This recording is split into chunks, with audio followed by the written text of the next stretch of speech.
I think hopefully you'll get a good sense from this of some of the challenges that we're seeing as we move towards a more sustainable future and the different sorts of things we're looking to do to address them. It's an interesting world we're facing, and there's a lot that we want to make sure that we do to make the best possible future for us and future generations. So, when we think about sustainable energy, really it starts with three issues. Just how do we get more generation, more sustainable generation, that is. There are only so many current wind farms in existence. There's only so much deployed solar. How do we just improve and increase the rate of adoption there? But then obviously beyond the creation of new generating capabilities, we want to take what's in place and make it more efficient. The biggest issue here is that obviously we're talking about things that are major investments, personal, private, corporate, and governmental. And in order to make sure that we are making the most of that, of those opportunities, which also drives increased rate of adoption, we need to be able to show retrofitting capabilities and the smoothness of the handling of these facilities over a very long period of time. And then long term for all this is the endless storage problem. If you're relying on things which are not as easy to predict as fossil fuel base load based generation, you need to have effective smart storage in order to handle the necessities of what real demand looks like today. And I'll talk about all three of these to some degree, and some of the key technologies that we look at and are currently advancing that tie in. Certainly as we go, I am welcome to handle any technical questions. Hopefully you'll get a good sense, at the very least, of how we start to tie into the latest, the greatest, the current state of the art. So first and foremost, let's think about where we could add sustainable generation. So here we have maps of relative density of the possible generation from a variety of different sources. New York, obviously we have a few things that aren't as effective: standard photovoltaic or PV, or even a condensing solar power. Not exactly as effective in our neck of the woods compared to other parts of the country. But certainly you can see that there are a number of different things that we could be considering and should be considering simultaneously. One in particular to note, wind. If you take a look at the map down in the bottom right, the indication of the high availability of offshore wind. And although I won't go into great depth in this talk about our offshore wind programs, I'll just mention that that is an area of very active investment by the company to try and make sure that we do everything we can with our offshore resources. But we have all of these sort of different ways that we can go about it. And the question is, well, okay, how well are we doing at making use of this? So here's a projection for how do we try and get to different degrees of renewable penetration and a higher percentage of renewable generation throughout the entire country. So this is the scale is in gigawatts. It's for the entire United States. But thinking about again the map into New York as a sense, if you think about where we are today, we're currently at a situation where we're right about 2 gigawatts with regards to install, and a little bit more currently under construction for just looking at onshore wind. Given that we need to get to something which is going to be on the order of 400 gigawatts across the country for onshore wind, that's obviously not going to be good enough. We need to do quite a lot more to increase the rate of adoption to make sure that this can happen in a shorter time period. As some of you have probably seen, there have been promises by various countries around the world for the rate of progress to higher degrees of renewable penetration. Getting to 90% is something that, if we could do it ideally by about 2035, would be fantastic from a climate change perspective. there are countries that are committed to that level of advancement. I think it would be a major stretch for where we are today. And so we need to start the conversation about, okay, well, how do we make it faster? So there's certainly regulatory progress that can be made. There's progress with regards to reduction in cost, cost of operation and cost of investment to help enable further advancement. But even beyond that, it's worth thinking of beyond the scope of the technologies that are necessarily in here too. So might there be other things that should be considered in the stack that we are not significantly counting today? And how do we speed them up? And one thing in particular that stands out there is thinking offshore. So we certainly have the offshore wind that we're looking at very directly, but there is the possibility of wave energy capture at much larger scale than we currently invest in. So this is an area where there is some degree of interest. Certainly, it's a highly sustainable form of energy that is dependent entirely upon things that are at very large scale with regards to the generating capabilities that are out there. But the challenge is that there are significant problems for having something that has sufficient robustness and sufficient efficiency to warrant the activity that would be involved in getting it out there and getting it in use. But if we had it, we could have, the potential to do ocean wave energy capture even off of Long Island. So why aren't we doing it today? And the real reason why we're not doing it today is that right now the systems are relatively simple. So a current system essentially acts something like a piston that gets hit by a wave and compresses to capture energy, or a similar mechanical activity. But the problem is in having a system that does that well for each wave that will come up. And so we actually have a program that's actually kicking off this year to do better on this. So specifically, the thought is that the stiffness that you want to induce in this system, essentially the amount of resistance to that wave, needs to be variable to handle the waves, as well as some degree of potential angular control, because you want to be able to change the facing for the device as it's being struck. But doing any of that adjustment takes energy. So you have to make sure that the work that you're doing to get that increased efficiency isn't lost in the process. It's a tough sort of, chicken and egg kind of problem. And it's something that we're currently exploring. So GE is partnering with, as you can see, a group of universities and corporations to do initial experimentation in this. So we have a prototype off the coast of Maine, and with intent to have an exploration at the PacWave site off of the west coast of the US as well, trying to understand, can we get a more efficient system with an active controller in place that uses very little energy in its compute and is able to adapt rapidly to changing wave conditions to up that efficiency with regards to the energy capture. So let's see where it goes. To understand what it is and how we're trying to do it, I'll talk through some of the technologies, and hopefully that'll give you a sense for how the machine learning and data science kind of ties into this, and what we're thinking about in order to turn this from the initial prototype ultimately into something that will be a product that we can put out into the world too. So first things first, we want to have this wave energy capture. We need to make sure that we have an effective management of torque for it. And it's based upon our prediction of future waves. So we need to have some sort of forward-looking estimator. We need to have a means of doing effective rapid control for it. And then we have to have the ability to translate that into those control signals into action in a relatively efficient process. So we actually have a number of different bits and pieces that tie into this, from the power electronics perspective and the actuator research, which I won't focus on right now.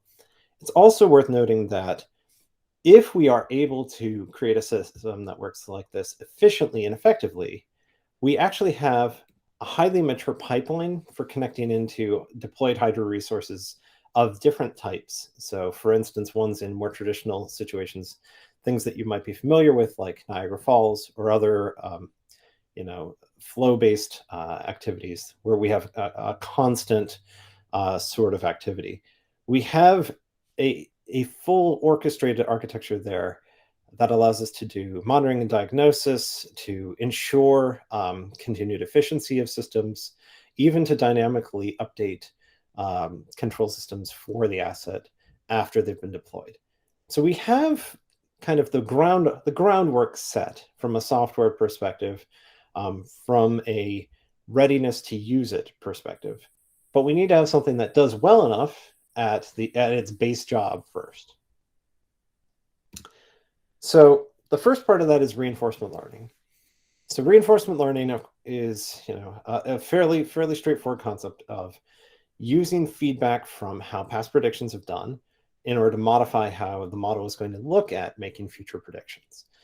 Just like training of a dog, training of a human in education, the idea is to use a strong feedback signal to generate a concept of reward, and that reward then is what is used to make heuristic-based modifications to a model that's in place.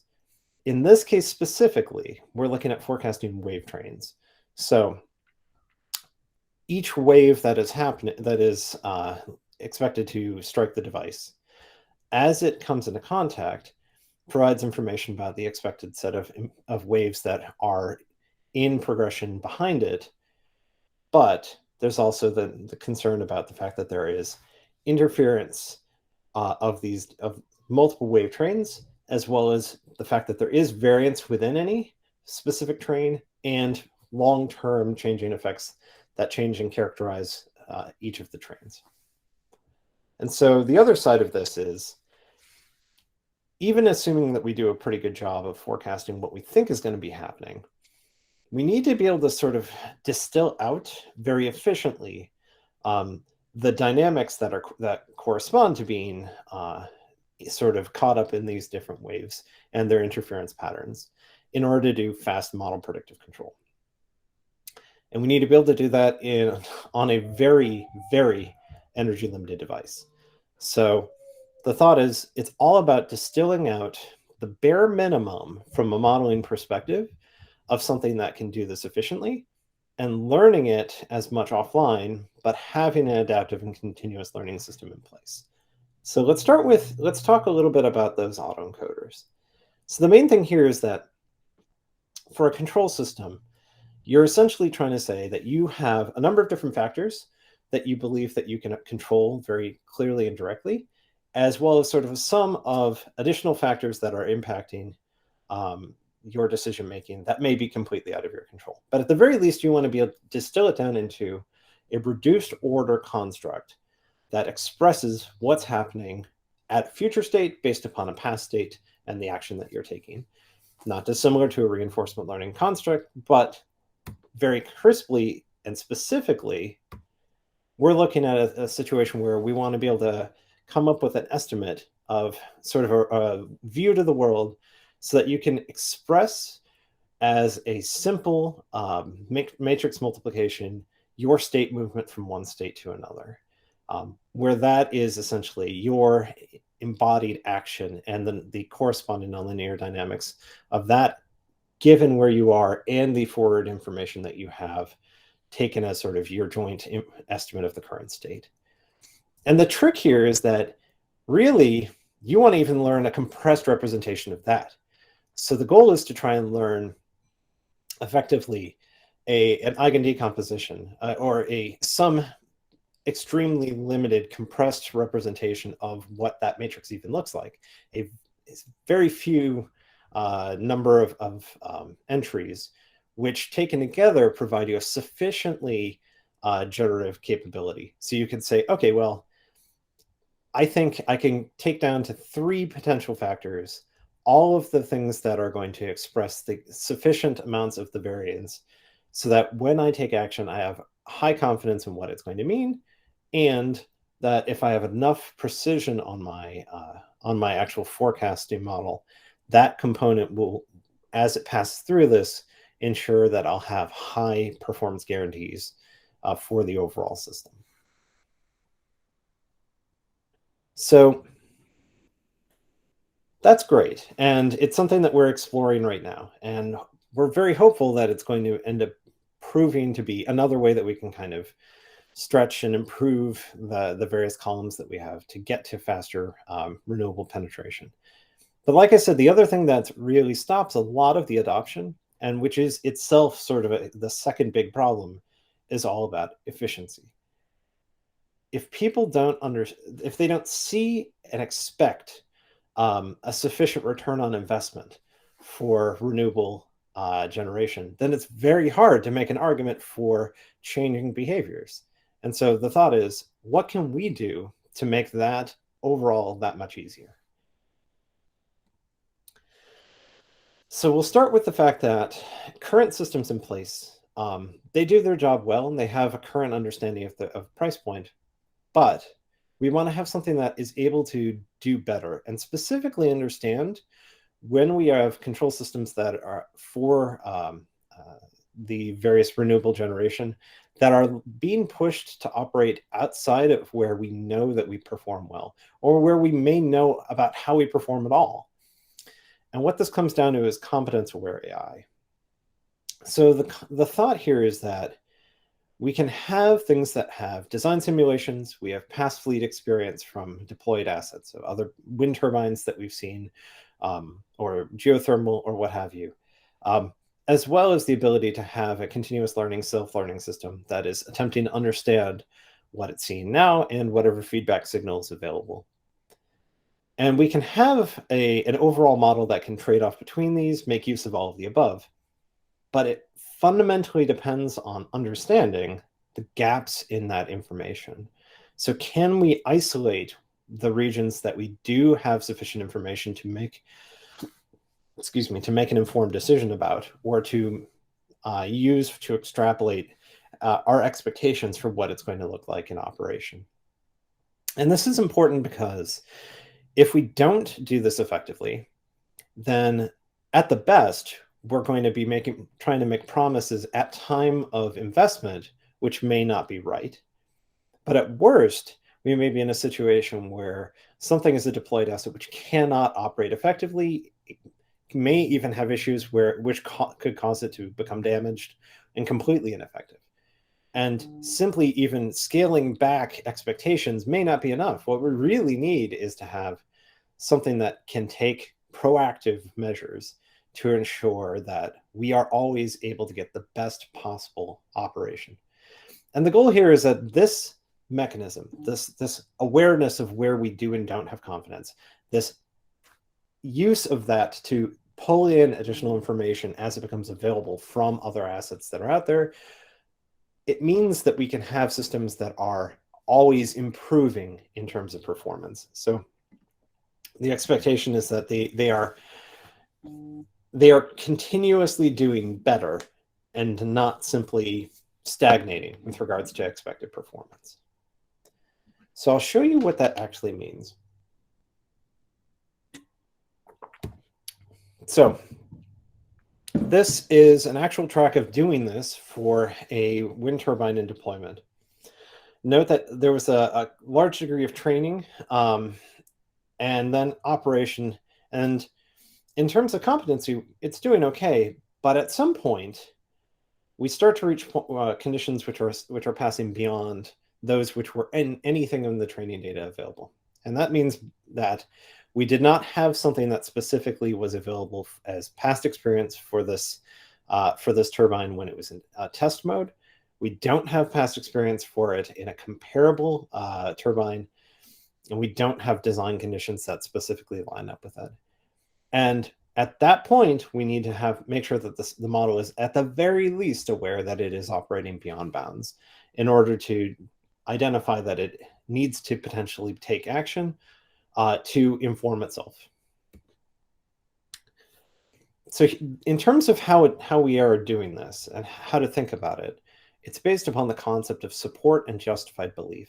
So this is something that at a previous iCubed, I talked about it in greater depth, and I won't belabor the point too much on it here. But the idea is that you can use the presence of uh, existing exemplars in your training information, which have agreement on what your answer should be, in order to say that you therefore have some justification to believe that a new question, a new posed request, a new observation in that same space should have a consistent and or coherent response pattern that matches that of those around it.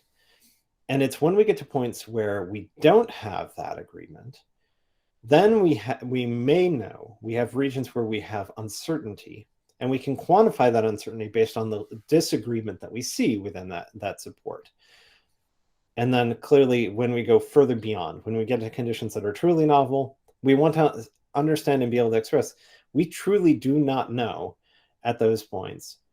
And we want to be able to avoid a situation where we might be trying to extrapolate from experience that does not actually match the conditions for purposes of understanding effectiveness. And I did want to point out and really hammer home, you can do this really cleanly in terms of the initial data space, right? You look at conditions and you say, I've seen something that had a similar wind profile. Or you could consider it for a solar situation. Hey, I've seen something and we had about a certain type of cloud cover. That's great. But realistically, this concept of applying support can be done at any and every layer of a deep construct. So effectively, any level of transformation from initial data space to feature data spaces and various learned spaces throughout, you can look at your support within each of those different dimensions. And that's important there because it means that we can not only have an expectation based upon, yeah, we've seen something that looked like this fundamentally, but we can trace it through and say, yeah, and the extractive features, the key things that we use from a control perspective, it also matched those very cleanly and clearly too. Because something that there may be many situations which lie in your original data space in a relatively close area, but which have sufficiently different conditions when they're transformed into a feature space as to no longer be considered sufficiently close from a support perspective. And so really tracking it through is important. And so a lot of the emphasis of what we're doing right now is on meta learning, about knowing the relative trade-off with regards to that, and the discovery of the relevance of the different layers of support. So that gets us to an improved efficiency. And it's something that we're currently working on to drive down the cost of renewable generation and hopefully then improve adoption and overall penetration as a result. But there's still times when things break. There's maintenance that needs to be done on a regular basis. There are outages that need to be addressed quickly and efficiently. And at the end of the day, every time that you have to stop a wind turbine, every time you have to shut off flow to a hydro plant, or you just need to have a maintenance downtime for something, that's a loss. That's a time when we are not making the most of that generation. And that's true for anything. But given the fact that we have especially this reliance on making the absolute most of what we have and not having as clean and crisp a generation profile compared to simple baseload generation in the past, it matters a whole lot more that we be even better about taking care of this. We have to be more efficient than we ever have been previously. So the trick to doing that, and what we're doing from a research and development perspective to support it, is how do we figure out when we're having similar problems? So what this means is we want to be able to find signatures of concern from cases that as they start to crop up, and identify these are indeed very similar situations We want to be able to do dispatch and handle them from an inventory perspective in relatively the same way, so that we can make sure that we take care of them as quickly as possible, that we have enough spare parts always on hand to handle things as efficiently as possible without incurring extra costs, which would mean extra cost for deployment.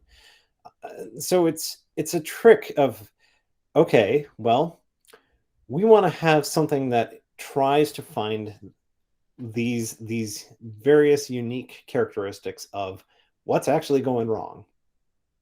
And some of them are clear. You know, some of these things are ones that from initial design, from initial and early field testing, it's relatively easy to come up with a crisp definition of the signatures that you would anticipate or expect. But in a lot of other cases, it's really it's a forensic exploration based upon a number of past cases that you might be able to dig into. And the trick there is we have a whole lot of information to dig through. So these have a large number of different sensors that we are all reporting on a regular basis at high frequency. Ideally, we're talking something that's, between 5 and 500 hertz. For all of these, obviously, there's relationships between them. It's not like temperatures, pressures, wind speeds are all, fundamentally disconnected. And so what we really want to be able to do is say, okay, we want to find some way to boil that down very quickly. And the way that we go about this is via time series sketching. So essentially, learning a generative model in a compressed form that's going to allow you to say that you can in an autoregressive fashion, predict like the next few points across all the sensors, given a short time window history preceding it. So again, something that's very much encoder, transformer focused in terms of learning to do that efficiently. And at the end of the day, the interesting thing here is that usually people, when they talk about these technologies, they're thinking about, okay, well, how good's the encoding from an information theoretic perspective or from a purely reconstructive perspective? But we don't really necessarily want to be perfect on that. That isn't what you want to be optimizing for. What we really want to be doing is we want to be getting our maintenance selection to be as accurate as possible. So we have new versions of these technologies that fundamentally have a loss function that is itself tied into our expectation of maintenance effectiveness for it, which is a different sort of thing. And if you want an analogy from sort of past technological experience that kind of led to this sort of exploration for GE, think back to the development of encoding for cellular telephones. So you've got a cell phone, you want to be able to talk over it, and you want to pass information across to another person.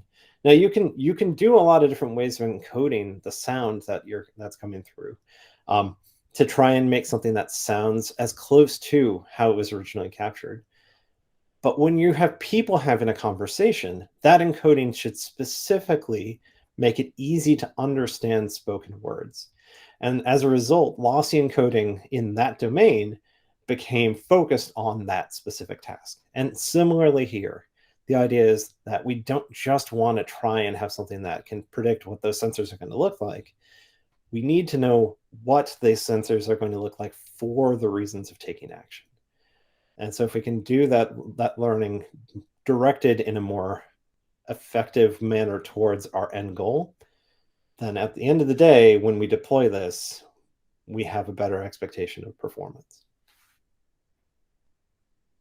So that gets us through the idea of better generation, more efficient handling of the resources in play from a control perspective, more efficient handling of repair. We still have to capture and store that energy somewhere. And it's not simple. When we think about the scale, the scope of putting in storage, it's not like laptop batteries. We're talking cargo containers completely full of cells in order to be effective for grid usage. and the various infrastructure that's needed to support that as well. So, we need to have inverters and transformers and the like that allow us to handle this and use it in a real situation to support what the grid needs. And it needs to be robust. And there are a few concerns with regards to how we do this, and things that sort of push us from a research perspective. So we're always looking at, first and foremost, we're always looking at how do we make something which has arbitrary scalability. So arbitrary scalability means that somebody may want 1, 2, or 500 shipping containers full of cells. We need to have systems that can effectively handle all of the above and can't fundamentally break down if we have essentially error propagating across the larger scales of those assets. So we need to really have known error bounds, and we need to do as much as we can to narrow them and constantly from a machine learning perspective. So, because at the end of the day, not doing well in that means that you have to assume that the scale is significantly beyond true capacity in order to make sure that you have available capacity for the utilization that you expect. And you can't run every new cell to death, right? You can't, at the end of the day, you have many, many, many components, and you need to test some components to try and understand how they're all going to work. So we end up in a situation where we are looking at various new technologies. We try and learn what's more efficient, and advance those. And at the end of the day, we need to have a cell-by-cell model of performance. So what we can do for that is we can use the base physics for an initial expectation of performance for any model. So we have some idea of, we know the chemistry, we know the specifics of the manufacturing, we even know down to initial end-of-line testing how any particular specific cell did. And that gives us some idea of its characterization. But we also need to have a system that will learn in place, because as each cell gets used, it's going to change its performance curve. So what we do to do that effectively is we need to bootstrap it from something, because if we just wait and wait and wait and wait, we might be halfway through its life before we feel that we can predict with any reasonable effectiveness, like how rapidly it's going to charge or discharge upon certain demands. So to that end, a lot of this ties back into the concept of transductive transfer learning. So transfer learning has a couple of different concepts behind it. So inductive transfer learning is saying you're trying to learn generalizable rules or generalizable models that are fundamentally going to characterize the information that you need for one domain based upon another. Transductive transfer learning says you are specifically looking to take individual experiential data that you have from one domain and find a transferable mapping of it into a new domain, to borrow data points, if you want to think of it that way. It's an interesting domain that we do a lot of exploration on, because the goal there is that if you can efficiently learn these maps, if you can understand how those maps can be discovered, and even how those maps may change over the lifetime of a cell in utilization, then you're able to take a lot of your field experience where you've got long cycle experience, but also your lab testing where we've been able to run things the entire way to failure and drop it right in place so that the models are not truly naive. And on top of that, even assuming that we're doing reasonably well at that, we're actually looking at ensembles of models. So, as is extremely common with most problems these days, if you want to make sure you have sufficient accuracy on something, Netflix challenge even, or something else, the answer isn't a single monolithic learning tool. It's to have a bunch of models that you use together. Well, One thing that we do that's a little different is that we have our meta learning system on top of that, which is dynamic, which says, I'm going to learn to prune and add models based upon how they're performing. Because if we see certain types of performance shift, sudden jumps corresponding to maintenance actions, progressive degradation over time, more rapid degradation due to known concerns or potentially new arising concerns, we need to have the ability to fine tune what that model mix is at any particular point in time. So that based upon what we're seeing for error, we're going to be constantly changing up, we might have anywhere from 1 to a dozen models that are in the mix. Each of which has its own transductive transfer learning applied to get it started, and together which give us a rough or ideally a bounded understanding of what's going on, so that when we can aggregate them, we can provide some guarantee that we're doing a good job of, at the very least, minimizing moments where we may be off in a significant fashion, just so that at the end of the day, we know how much storage we need and we can use it as efficiently as possible. So it's worth noting here. So I'm coming at this from the perspective of a researcher. I work for GE Global Research, or our Global Research Center, GRC, and we support all the different business units for GE. So even as you're hearing about these different technologies and how we're looking at trying to do this to move the needle for what it means for a more sustainable energy future, we're also looking at how we can take those same technologies and apply them elsewhere.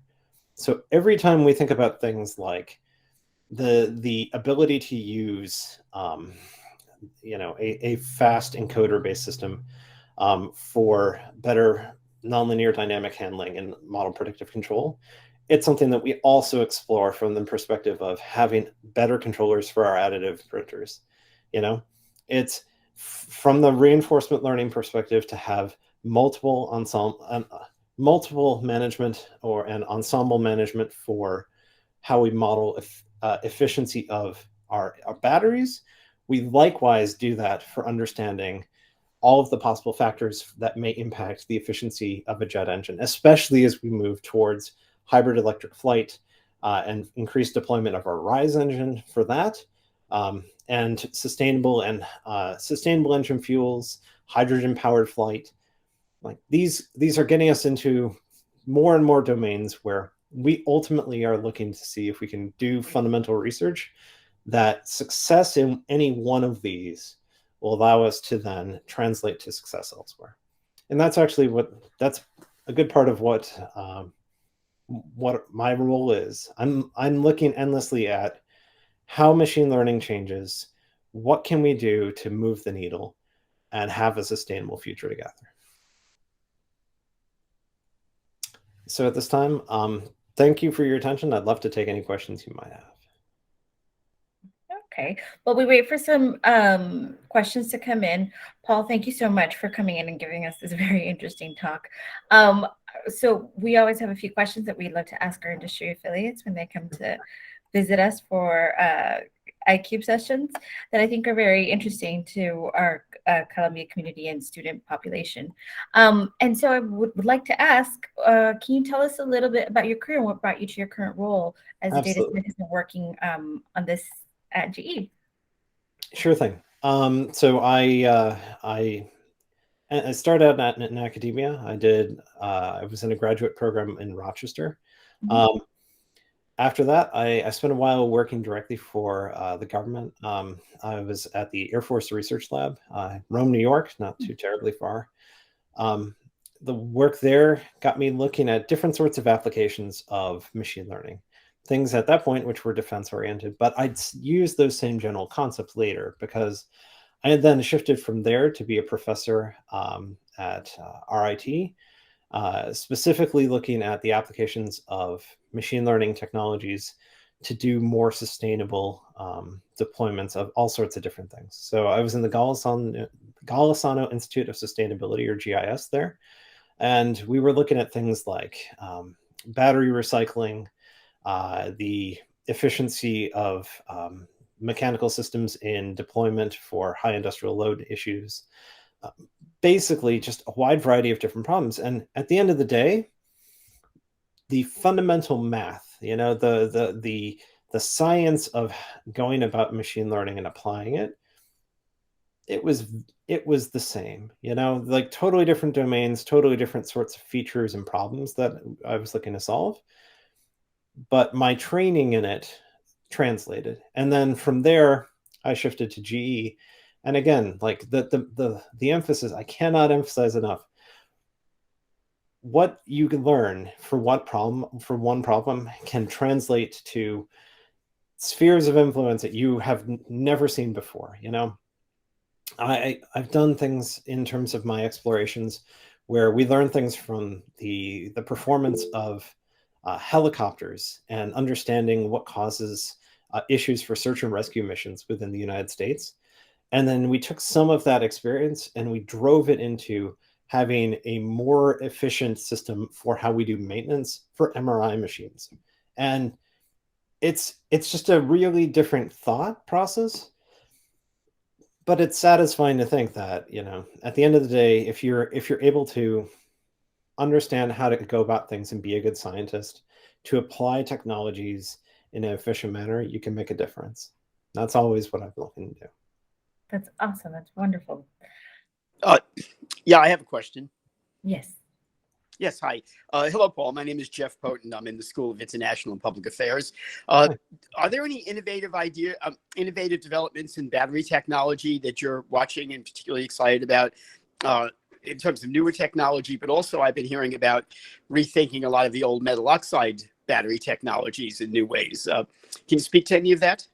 Yeah, it's a few different things. So obviously, there's efficiencies of the current traditional approaches, but more and more what we're looking at are things that fail safe in more safe fashion. So for instance, GE's done a number of explorations around its Durathon grid battery solutions, which were related to sodium-based deployments, so rather than lithium-based. And the difference there being that they're less dependent upon strict temperature control to the same degree, and allow for more robust deployment then, which, if you were to lose effective cooling, especially in various more extreme environments around the world, you want to make sure that you're not going to have something that is going to become unsafe, obviously. So I'd say we've done more and more exploration into things that may be slightly less efficient, but improve the scope of where they could be deployed as a way to improve that overall picture of deployment around the world. And that's really been the biggest thing, more than anything else. We'll always look for improving efficiency of, tried and true technologies. But what limits us now in a lot of ways are finding the places where we could do something potentially, but what we're looking at today is just not going to fit in. So we have to come up with something from scratch. Yeah, so this is the new one. Thank you. Yeah, no worries. Thank you so much. Okay, so we have another question. One of our participants said he was at a meeting of performance computing and energy efficiency. It seems that GE is on the other side of the coin. Do you see some collaborations with cloud computing companies to deliver some products in more energy efficient way while it's created? And they mean cradle to cradle digital twins. Yes, so we do very much keep an eye out to that too. So we have a major activity underway in our research and development center today, which is known as energy aware machine learning. And so this is saying that we want to go and understand what is the energy footprint, what's the carbon footprint of everything in our deployment of learning systems. So not just can we put something out there that can be an effective controller and use very little energy, but even in training large scale cloud systems, that will make use of cloud resources or will make use of a dedicated data center. What's it really mean in terms of the cost of that from an environmental perspective and an energy perspective? So we're very mindful of it, in part you know, like, hey, we're getting ahead of any situation where there could be carbon credits or anything like that to be worried about, but honestly, because we care. Like we're an infrastructure company that wants there to be a future where we have a good sustainable possibility for intelligent deployment of assets. And if we can't make sure that from the ground up, we're doing our part right, why would we expect anybody else to do their part right? So we very much are invested in explorations to understand our impact in that space. We had a couple of papers that came out on that in the past year. If folks are interested, I can direct them to them. We also had an ARPA-E presentation on that at the last big ARPA-E summit. Next one coming up shortly. Expect to hear more from us then. Well, I mean, I was at the conference with Google and IBM, and they said that some performance of computing using algorithms to describe physical quantities are so expensive, not only in money, but in energy. Have you worked with companies like them or any others to Yeah, absolutely. So we actively partner with a number of different other corporations for improving the state of the art in this. So fundamentally, besides the fact that we work with universities, we work with the government, and certainly we work internally within our research and development and our business units. We also collaborate with a number of different groups. In particular, we have a strong strategic partnership with Microsoft in that space. So like I said, you should expect to hear more from GE and Microsoft with regards to our advancements on that over, you know, the relatively short time period. We're always looking to partner with the others in the industry, both in the industrial sector, but obviously in other sectors that are impacted and need advanced compute at low energy and low environmental impact.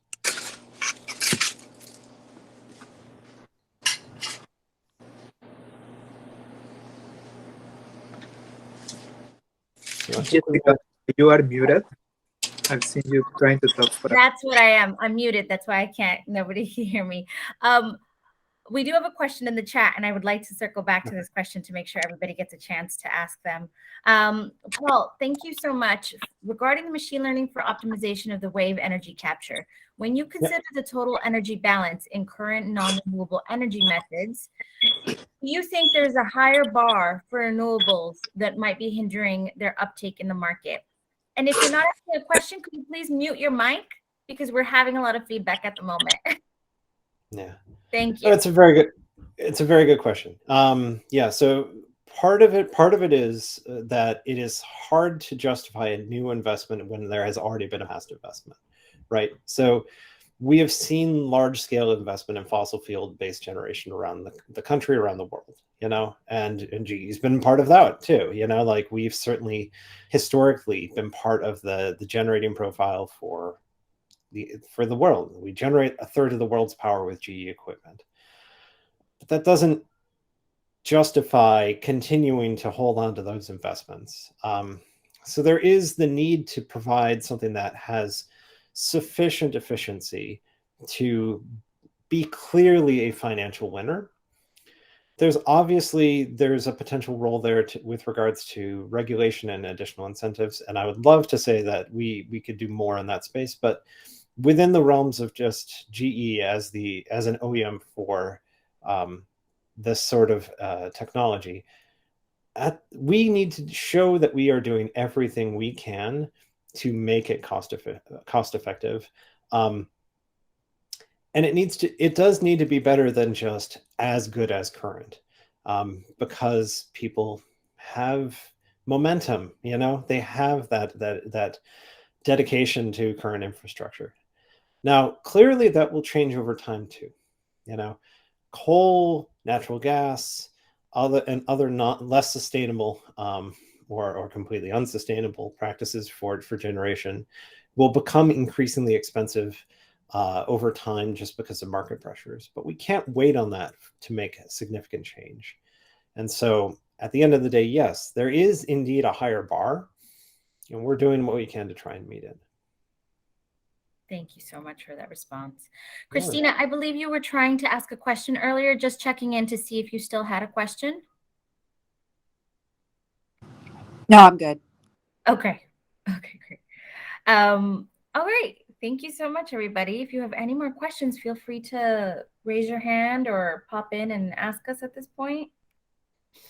And then one other question that we, since you were discussing how you can move from spaces to spaces, but still use data science as a key component to being able to be successful, Paul, for our students and our student populations, what do you think is something that they should leave the program with to be successful and be able to have that flexibility and that change as they move forward? Great question. And the answer that I give for this is that the best thing you can do is learn to present your material to the scientific community. Learn how to put things out there into the world for peer review, for acceptance in scientific journals and conferences and the like. And the reason why that practice at that, even if you submit things and they get rejected, even if you write up papers and you put them out on Archive or you put them out on some other open platform, and they don't end up in a specific scientific venue, but at least you are practicing at how you put that there. And the reason for this is that to be a good scientist, at the end of the day, you need to get that scientific knowledge out into the world. Nothing that we do is in isolation from anyone else. And increasingly in this extremely connected world of ours, with so many people around the world all trying to work on making sure that we have a good sustainable future together, we need to be able to get our findings, our advancements out there as rapidly as possible. And so being able to express yourself in writing for others to get how you pursued something, to understand the relevance of the work that you've done, pick it up, run with it themselves, make the connections they need to use it locally. That is so, so valuable. I cannot stress enough how important that can be. So I highly, highly recommend that people give that a try. Practice at it. And if you get bounced from a conference or two, keep going. I think my first paper that I had published got bounced 4 times before I got it published in a venue. But even beyond that, there are plenty of open source places where you can drop research, even in a setting to at least open it up for peer understanding and critique before you would consider it for final submission elsewhere. So highly, highly, highly recommend giving it a shot, Wonderful. Thank you. That's wonderful advice. So Paul, we appreciate your time and your presentation and your energy to come to speak with us today in this iCubed series. And we welcome you back for the future events. And if anybody would like to reach out to Paul, please feel free to reach out and we're happy to connect. Thank you very much. Thank you. Bye-bye, everybody.